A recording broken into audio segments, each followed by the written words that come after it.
it's a bit of a art, I think, doing a proper materiality analysis and really hitting the nail on the head exactly where you meant to produce something that really resonates with the reader and with the broader public. Yeah, I think it's a little bit of an art.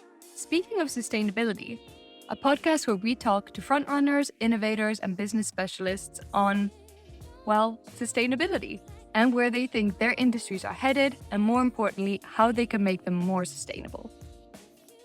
Hi there, this is Hanya Larma from Ecochain, and in today's conversation, I speak to one of Ecochain's partners, Nexio. They use sustainability data to create impact reduction strategies for companies. We talk about what you can actually do after you've measured your impact and you have that environmental data. What can you use it for? Well, they give their tips and tricks. See you in the conversation. So, hi, Susanna and Cesar. Thank you so much for joining me here today. Thanks for having us. Thank you for inviting us, Anya. Yeah, so you guys are, of course, working at Nexio, who is a partner of Ecochain. And after the data gathering, you are able to create really great climate strategies and sustainability strategies for companies. Is that correct? 100%. Nice. So if we could just start off with, if each of you could shortly introduce yourself and what you do at Nexio. So my name is Susanna. Cesar might refer to me as Susie throughout the recording. Still the same person. I am the senior ESG facilitator here at Nexio. I've been here for almost a year. I previously worked for consultancies as well in London. And I primarily work on sustainability reporting and helping companies implement sustainable strategies. So again, thanks so much for having me, Cesar. Thank you, Susanna. So I am Cesar Carreño. I am originally from Ecuador, but I also have German nationality. I have a background in agriculture. Now I'm leading Nexio's climate services team, working with carbon emissions, with product carbon emissions, LCA, and strategies regarding the reduction of greenhouse gases at corporate level. Nice. Well, thank you so much for joining me. I think one of the things that we could start off with, it seems like a simple question, but it's something that often I think gets also mixed up in the media and in just general conversation. Yeah, I think it would be great to kind of define what is environmental data and what is sustainability data. What is the difference really? Yeah, so sustainability data really it's anything that is related to a company's non-financial values and non-financial impacts. So most of the times people, when they think of data and KPIs, they tend to think about finances, right? So how well did your business do? How can we quantify it in money? Yeah. And the idea of sustainability data is really looking at the non-financial aspect. So what was the impact your company had on the people and the planet, right, in very broad terms? Yeah, and now moving towards what is specifically environmental data is everything that can be measured that has a direct impact on everything that surrounds us. This could be either air quality, water quality, affectation, I don't know, maybe it could be sound pollution, light pollution, so forth and so on. But on top of that, we also have climate-related data, which could be part of this data set as well, but does not have immediate effects in the environment, but a long term. So if we're going into the next topic, if we're talking about environmental data, so environmental footprinting, for example, if there's a company who has calculated their environmental impact, their environmental footprint, and they have the data now, what can they actually do after that? What is the next step? Well, specifically when they do an environmental footprint, of course, they can generate an environmental footprint declaration, because throughout the LCA process, they can tackle different indicators for different things: eutrophication, water quality, soil, air, etc. One of them is climate change. In climate change, particularly, they can assess how they wish to reduce their emissions on which specific product, on which specific gas, etc. And according to the regulations at local level as well, there might be different requirements for how the monitoring process for air quality or water quality indicators can impact. So depending on the region and the requirements, the presentation of the results might be different and can be used differently. Right. But nonetheless, they need to first aim what do they want to do and which specific indicator do they want to use. So also kind of looking into where their biggest impact lies, for example, depending on what type of company they are or what type of regulation there maybe is in their region. Is that correct? Yes, we need to understand that, for instance, all of the companies have more or less impact in climate change, for instance, Mm-hmm.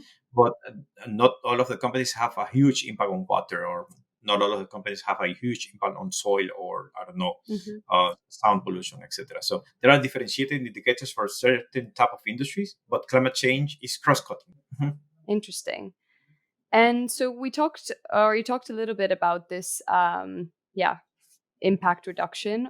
What are the kind of main things that are often overlooked in creating these reduction strategies for our company?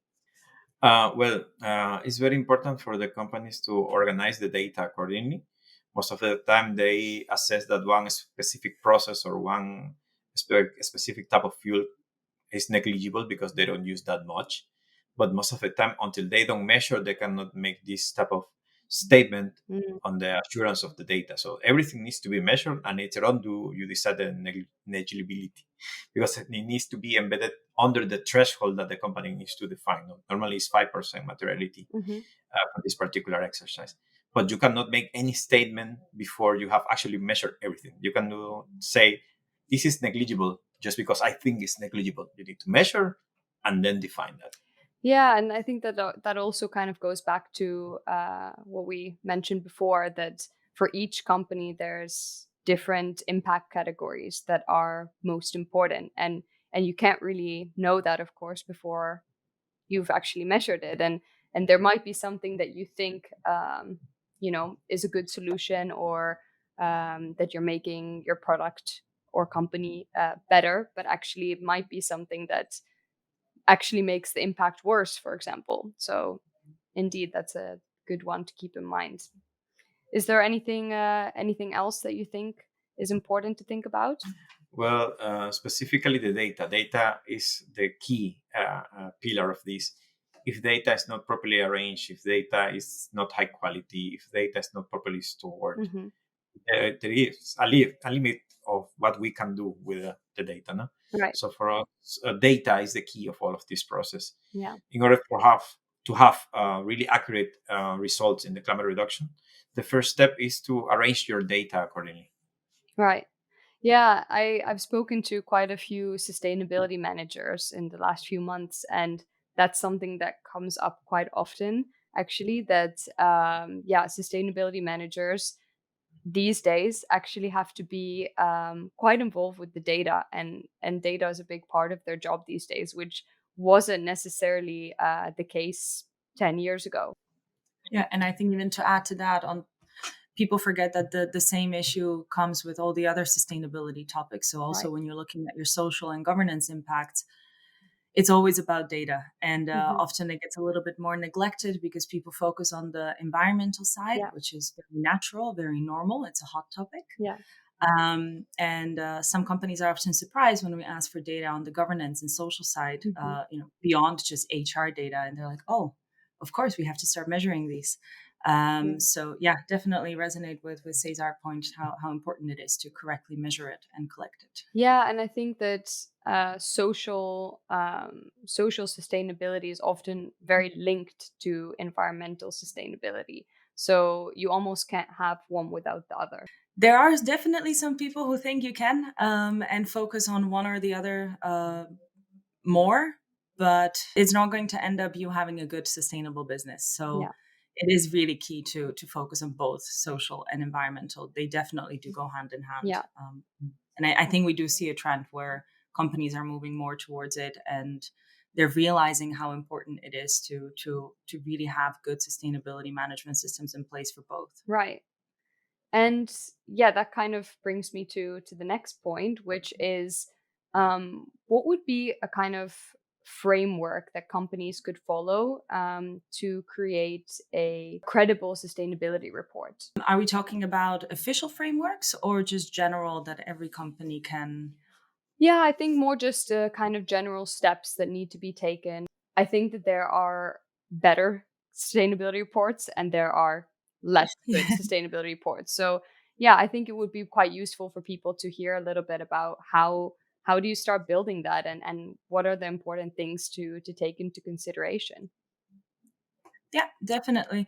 So the backbone of any sustainability reporting really is assessing your impact and identifying your material topics.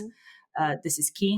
Sustainability reporting is not about reporting on every single little thing that happened in your company and putting in as much data as you can into one report, Right. but it's really reflecting what is the most material for your company and reporting on that. Yeah.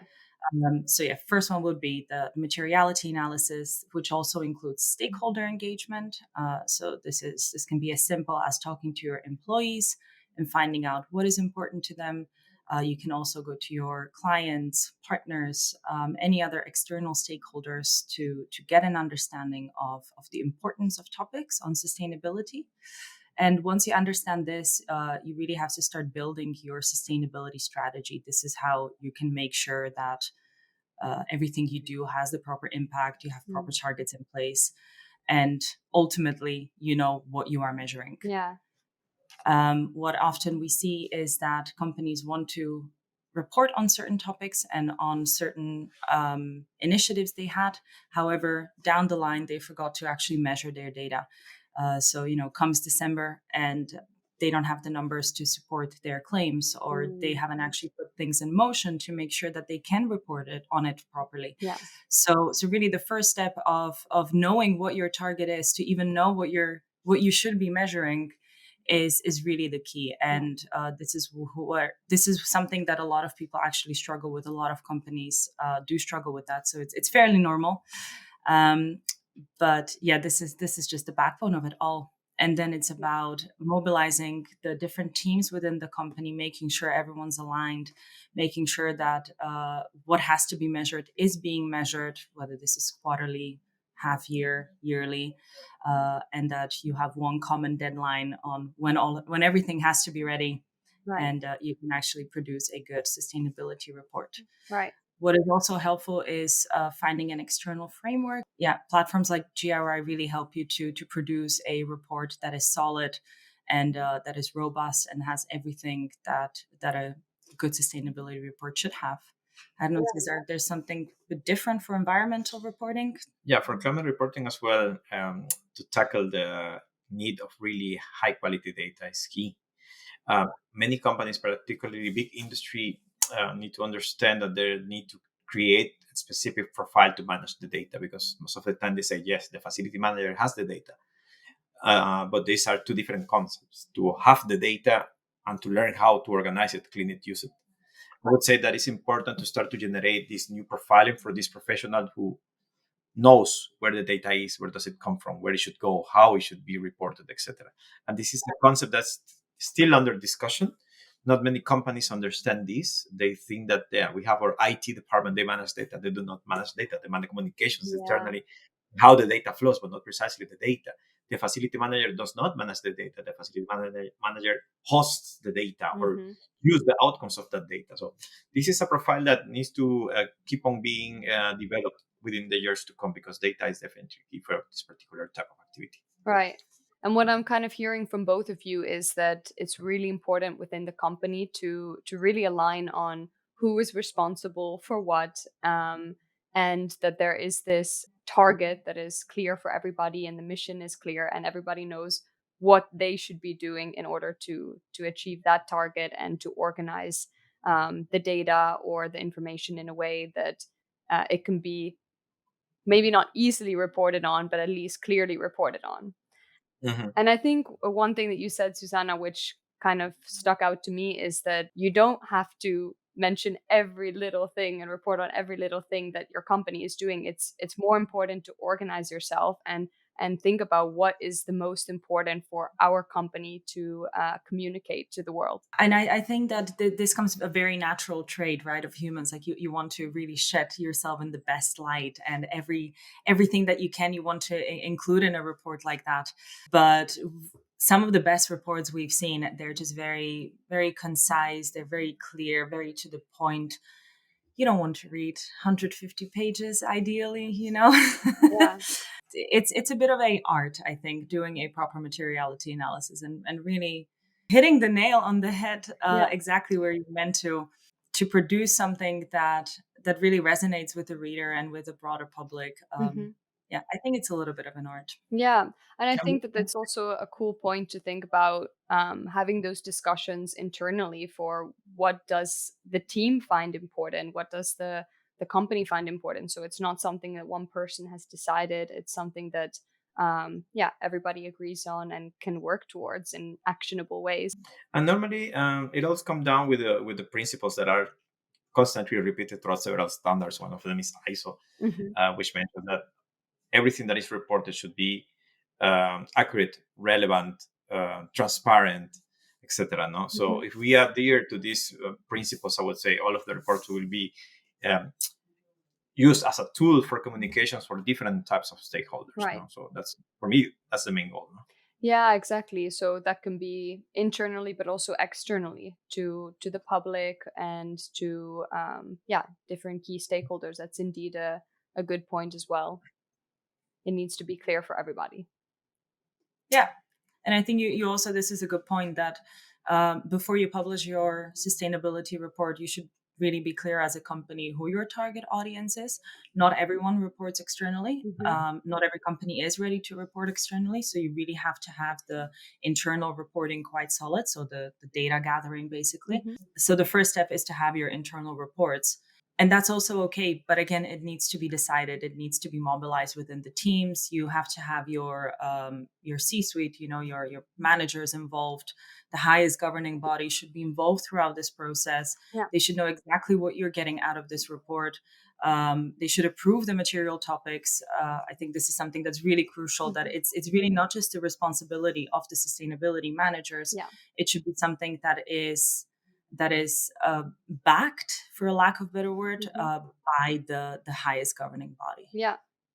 And I think that's also kind of goes back to the ways that it can be used as well, because maybe the marketing team didn't build the sustainability report, but it's very important for them to know what's in there, what was calculated, indeed, where the data is from, is it credible, so that they can also use that to for their work. Definitely. No, I would say that communication is key, particularly between all of the different parties that work in a sustainability report. Just like you mentioned, marketing doesn't necessarily know everything about the sustainability topics, neither about the technical part of the report. So communication needs to be clear, precise, accurate, visual, to make everybody aware on what the company intends to communicate at the end of the day. No? Nice. Well, that's And at the end of the day, if marketing is clear, who are not in the nitty gritty of the everyday lives of the environmental manager, mhm. and if they understand, what is being written there, then the reader will understand. So actually, that's a good last check, right? Yeah. Get it through marketing. Yeah, it needs to be understandable. That's true. It's a pretty tricky topic in general, so clarity is essential in this field. Well, I only have one last question, and I know that you guys are, of course, a company that is doing a lot for sustainability. But are there some other people, organizations, or companies that inspire you in terms of what they are doing for our economy and society to make it more sustainable? For me personally, there's always one that jumps out, Hmm. and I also think this is because the company is very good at what they're doing, and this is Too Good to Go. Okay. Yeah. I don't know if you heard Yeah, about I know them. it. Yeah. Yeah, super. And they're really good with communicating their initiatives. Hmm. So they do a really great job on the marketing side. They obviously, their whole business model is very sustainable. Everything they do is sustainability is their DNA. Hmm. So that already obviously has a big impact on planet, people, and the environment Yeah. around it. But in terms of their sustainability reporting, they really took it to heart to only focus on the material topics Hmm. and really only take out the data and the information that resonates with the reader. Hmm. And I really like that. So some people they were a bit skeptical, saying that some information is lacking in there. But really, you as a reader, you're not going to remember every single little thing. Mm-hmm. And they visualize their report very nicely. Yeah. They have really interesting information there. They compared certain data so that you can actually understand what they're saying. So definitely for smaller companies who don't maybe have such massive impact as your big corporations Mm-hmm. might do, where you really have to go into detail in your reporting. So for any listeners out there, you're a smaller company, you're thinking of doing it, I will definitely recommend having a look at Too Good to Go. So they It's are a very fighting good. food waste for those of you that don't know the Yes. company. Yeah. No, but really nice, a great example. And yeah, it's nice to get those actionable tips of who you can look up to for inspiration in these things as well. Nice. And Cesar, from your side, do you have anything that comes to mind? So yes, for me, it's very important to highlight the type of work that initiatives such as the UN Global Compact or Race to Zero is doing. Mm-hmm.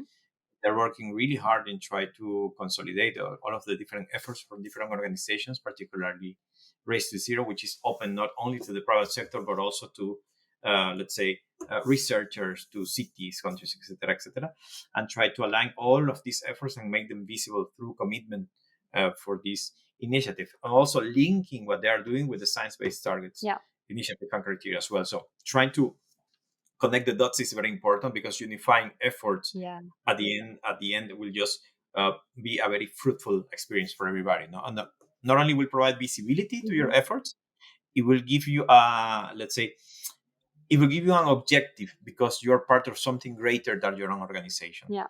So it's important to have a consolidated approach in this regard. And for me, communication is key, to try to commit to these different international efforts, to try to showcase at a broader level to what you are doing, not only in your country, not only in your work scope, not only in your industry, etc. Yeah. So initiatives like these are key for the process as well. Yeah, I like that you both had a little bit of a different example. So one is really more of a brand, and another one is more on the legislation, political type of side. So those are indeed both really important aspects. So that companies are stepping up to the plate and trying to do better, but also that there are these initiatives that are pushing companies to do so. So I think that's really, really nice. Yeah, I hope to see more of those. Yeah. Definitely. Well, thank you so much to both of you for talking to us and telling us a little bit more about sustainability reporting and, sustainability and environmental data in general. So, thanks a lot for being here. I really appreciate it.